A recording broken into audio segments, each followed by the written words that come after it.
The Tale of Mr. Jeremy Fisher.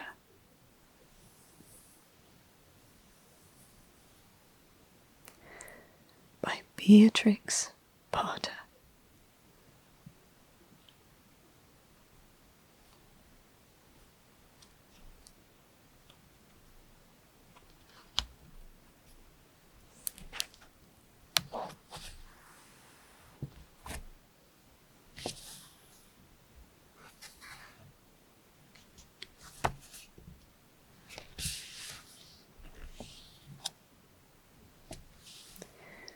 For Stephanie, from Cousin B.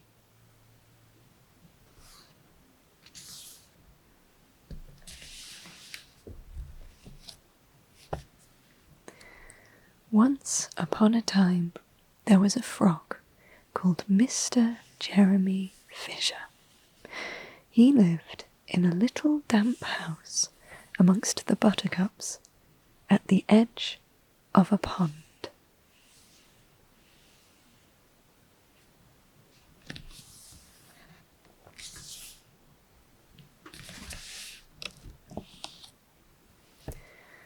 The water was all slippy-sloppy in the larder and in the back passage, but Mr. Jeremy liked getting his feet wet.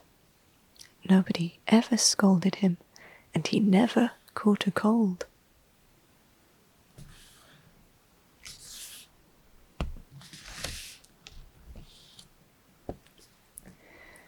He was quite pleased when he looked out and saw large drops of rain splashing in the pond.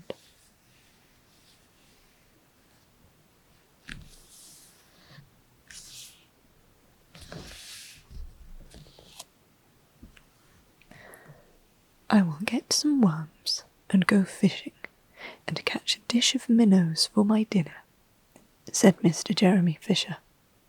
If I catch more than 5 fish, I will invite my friends Mr. Alderman Ptolemy Tortoise and Sir Isaac Newton. The alderman, however, eats salad.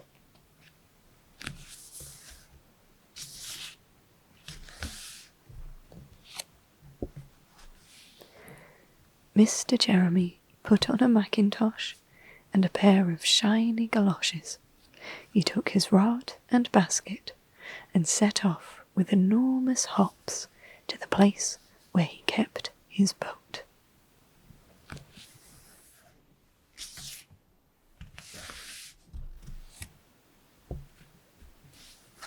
The boat was round and green, and very like the other lily leaves.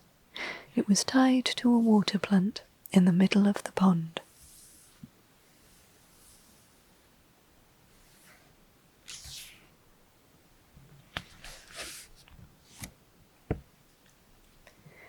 Mr. Jeremy took a reed pole and pushed the boat out into open water. I know a good place for minnows, said Mr. Jeremy Fisher.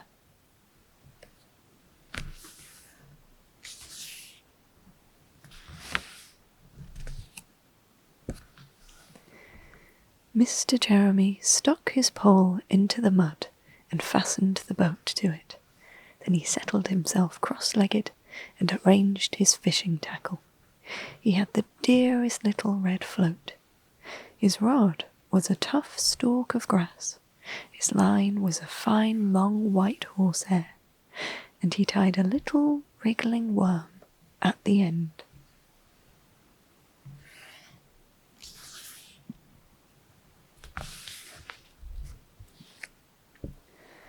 The rain trickled down his back, and for nearly an hour he stared at the float.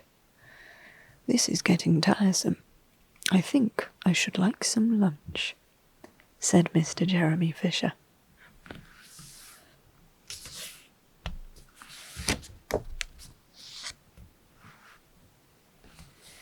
He punted back again amongst the water plants and took some lunch out of his basket. I will eat a butterfly sandwich and wait till the shower is over, said Mr. Jeremy Fisher.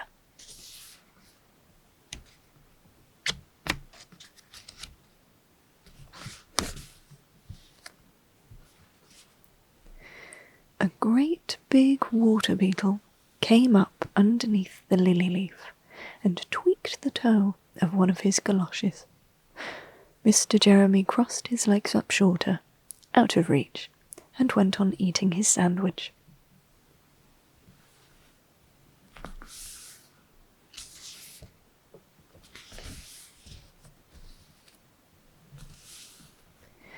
Once or twice, something moved about with a rustle and a splash amongst the rushes at the side of the pond. "I trust that is not a rat," said Mr. Jeremy Fisher.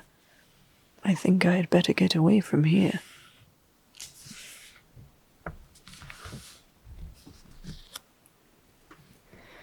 Mr. Jeremy shoved the boat out again a little way and dropped in the bait.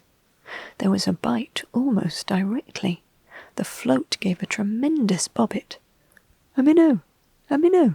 I have him by the nose!" cried Mr. Jeremy Fisher, jerking up his rod.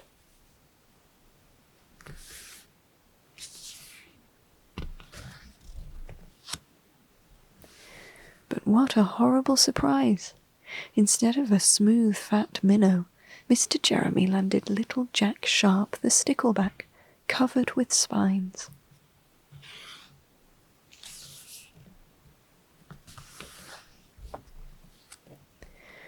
The stickleback floundered about the boat, pricking and snapping until he was quite out of breath. Then he jumped back into the water.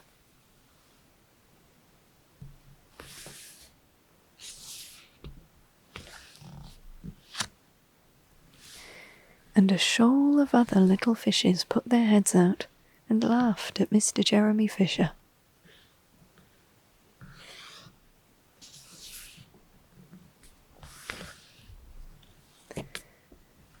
And while Mr. Jeremy sat disconsolately on the edge of his boat, sucking his sore fingers and peering down into the water, a much worse thing happened. A really frightful thing it would have been if Mr. Jeremy had not been wearing a mackintosh.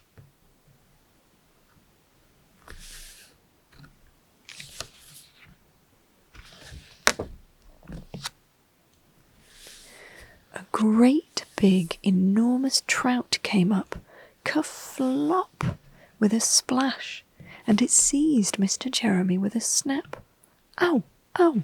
Ow!" And then it turned and dived down to the bottom of the pond.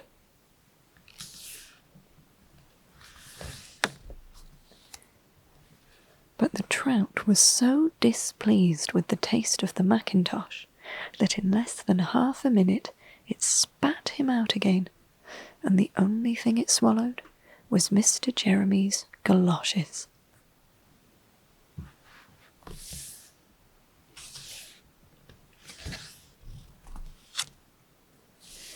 Mr. Jeremy bounced up to the surface of the water like a cork and the bubbles out of a soda water bottle, and he swam with all his might to the edge of the pond.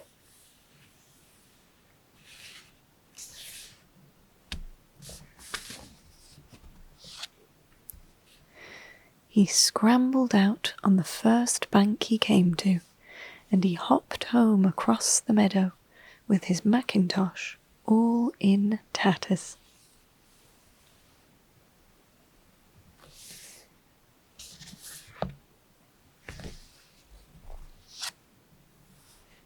"What a mercy that was not a pike," said Mr. Jeremy Fisher.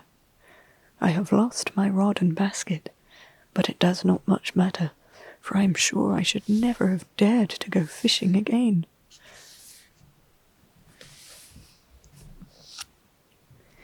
He put some sticking plaster on his fingers, and his friends both came to dinner. He could not offer them fish, but he had something else in his larder.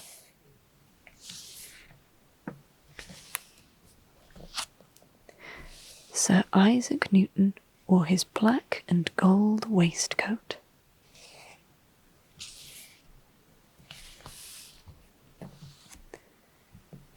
And Mr. Alderman Ptolemy Tortoise brought a salad with him in a string bag.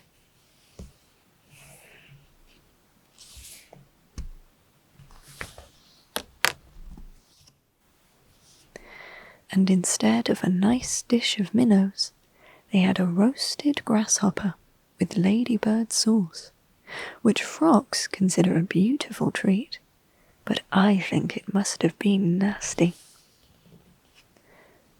The end.